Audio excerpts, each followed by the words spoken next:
So unless he shows a real sign of wilting, I can't see why the referee would want to step in.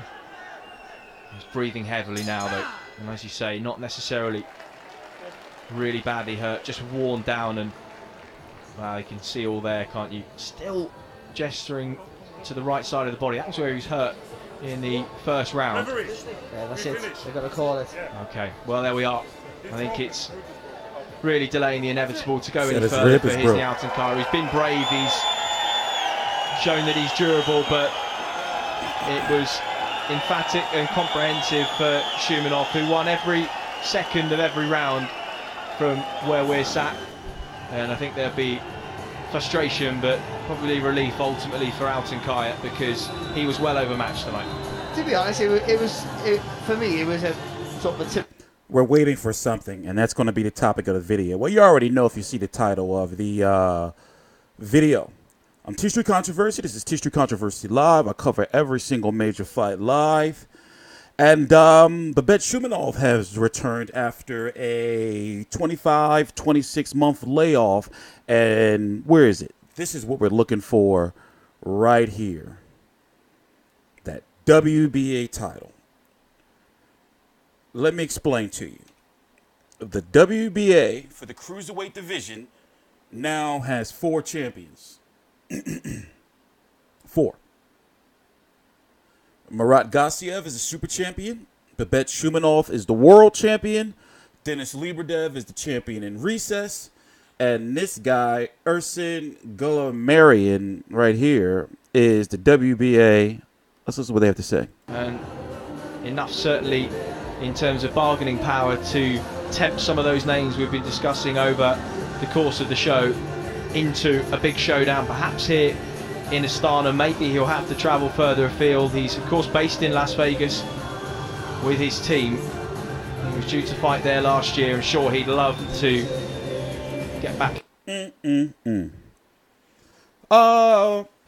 Dominating performance. Let's wait and see if they show some highlights, and we can get a see if he's going to talk on the mic. The biggest fight of his career, you may know him from fighting Bernard Hopkins a few years. Nah, we don't want that screen. A few years back. Actually, this was about 4 years back, wasn't it? Yeah, when he fought Bernard Hopkins. At that time, he was the WBA world champion, and he was fighting Bernard Hopkins to unify the titles.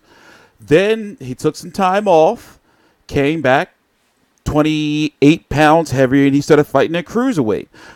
Bobby Thomas Jr., BJ Flores, and then he was made the WBA interim champion for the BJ Flores fight.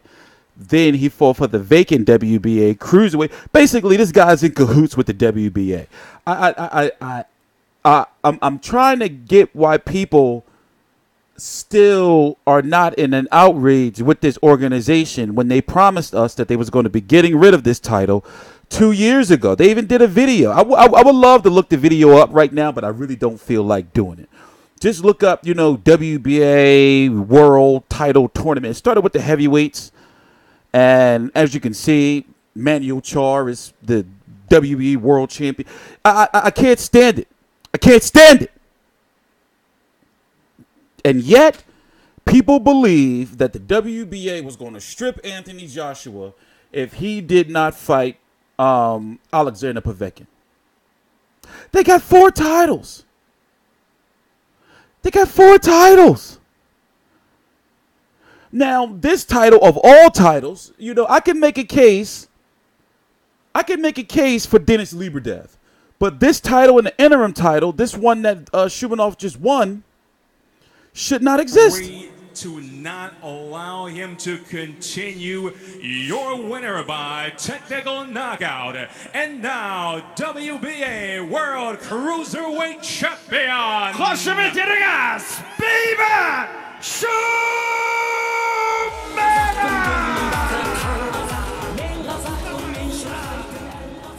Well, great to see Beibut Shumenov back in front of a home crowd. It's capped off perfectly the plans for this 20-year anniversary of the capital here at the Barry's Arena.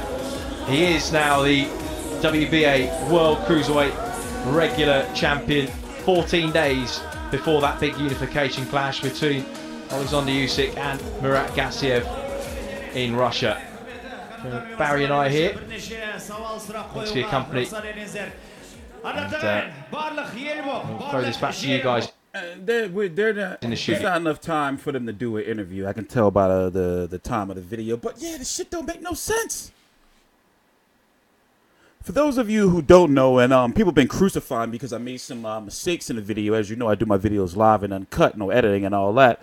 But on July the 21st, in what's supposed to be for all of the belts to be undisputed, but because of the WBA, you can't be undisputed when you still got other champions out there. Like Beibut Shumenov can say, yes, he may have all 4 belts. Whoever the winner of the World Boxing Super Series is between Murat Gassiev and Alexander Usyk, he can say, well, yeah, they don't have my belt. And then this fucking Urslan guy, I got to look him up. I got to watch some of his fights and look into this situation. He's from Armenia? Is that what it says? And then he can say, well, Beibut Shumenov, they may not have your belt. This is some WWE shit, but you don't have my belt, bro. And then Dennis Lebedev can come out and run to the ring with a steel chair. And they're like, oh my God, he's back. Dennis Lebedev is back.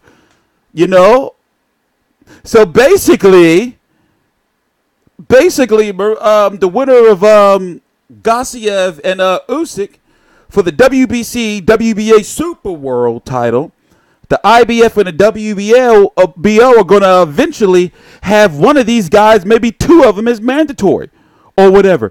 Whose belt means more than whose? He's now the regular world champion, right? He's the interim champion. When you're interim champion, that's because of a fighter being injured or not being available for whatever goddamn reason the WBA come. They just like making this interim belt. They like making the belt.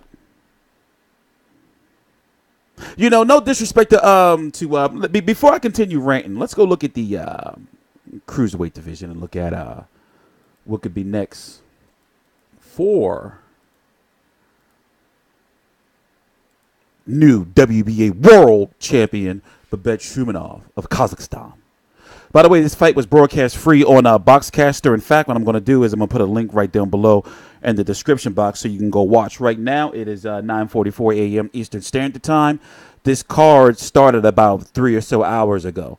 So, yeah, I'm one of them type of guys where I was like, oh, shit, Beibut Shumenov fighting in the morning. I'm always up that early. I'm going to cover that shit. So I was kind of hyped. But, he did look good. For those who don't know, a little bit of controversy here because he is, this guy is controversial, but so far he seems to, have been like clean. And I'm talking about Guru Science, Mimar Haradia, most notable for working with guys like Chavez Jr., Juan Manuel Marquez. Even Peter Quillen had a suspect situation with him where he inquired about some juice or a juicer or I don't know, whatever. But he's working with him now. At one point in time, he didn't even. I'm wondering if he has a trainer. I'm guessing is this black dude his trainer? I got to look into this because before he was training himself. Like literally, you'll go like listen to like the how they go in between rounds to the corner, and he'll just be sitting there quiet and shit, and they just like wiping his face and putting Vaseline on and shit. It was crazy looking. But anyway, let's go talk about the cruiserweight division. And yes, I know that Tony Bellew did not fight Glowacki. See, people forget. I'm kind of a little messed up in the head, like with memory loss and shit like that. So I be forgetting shit. I had some traumatic brain issues in life. Comas, fucking street fights, fucking post-traumatic stress disorder, shit like that. So I forget some things sometimes. So even though I cover all of these fights, sometimes I may fuck up names and screw them all up. Or, just forget fights in general. Even though I may have the videos here right on the channel. That's just how I roll.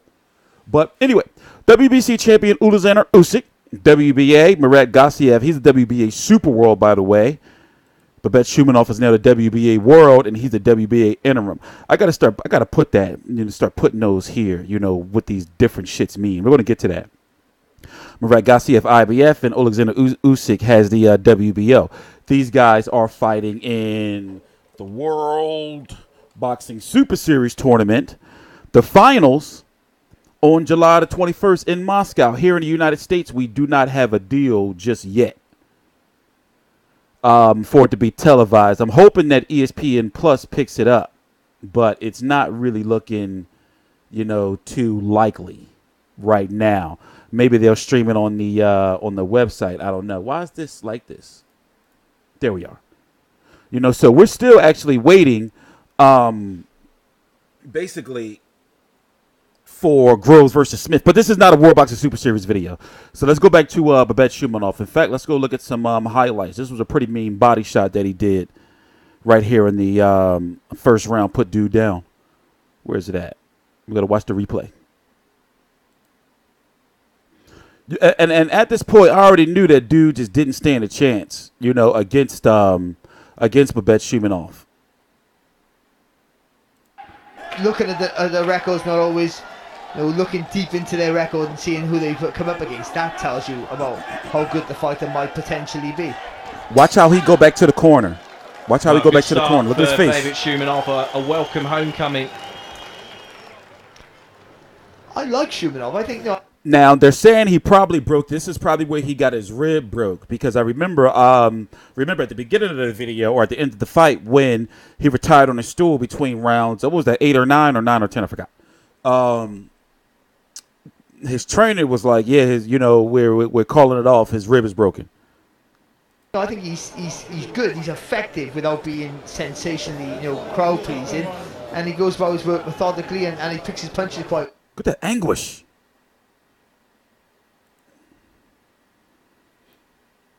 That's anguish right there, you. Ah, damn it. Went too far back. Look at that anguish.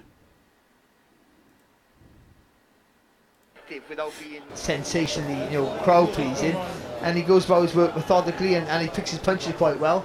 And again, he's up against a guy who's below his level, and he's dominating, which he should. Well, Altunkaya is pretty straight up and down. Let's make no bones about that. Just was caught by that short left hook on the inside as he stepped in. Didn't see it at all. And to be fair, when remember his arms out, so his lungs are right open there. So he's almost relaxed and he takes that body shot. And it's only a touch, and people might have been hurt with the body shot. It's only a touch, but if it hits you in the right spot, all it takes is that little whipping action, and it takes your breath away slowly. He did well to get up, and he did. Yeah. Surprised he made it that long, But you can tell that Shumenov didn't want it to go the distance because he went out there to finish him off. Here's this guy anyway that he fought. His knee. Altunkaya. He's now 30-2 with 17 KOs. Most notable fight was against Glowacki. He fought, as you remember, Steve Cunningham and Marco Hook. This was a very, very good fight when he fought Marco Hook back on PBC on Spike here in the United States. But anyway, on TstreeT Controversy, this is TstreeT Controversy Live. The WBA is a joke. And for anybody who believes that the WBA was going to strip Anthony Joshua, take a look at this situation right here. Please subscribe.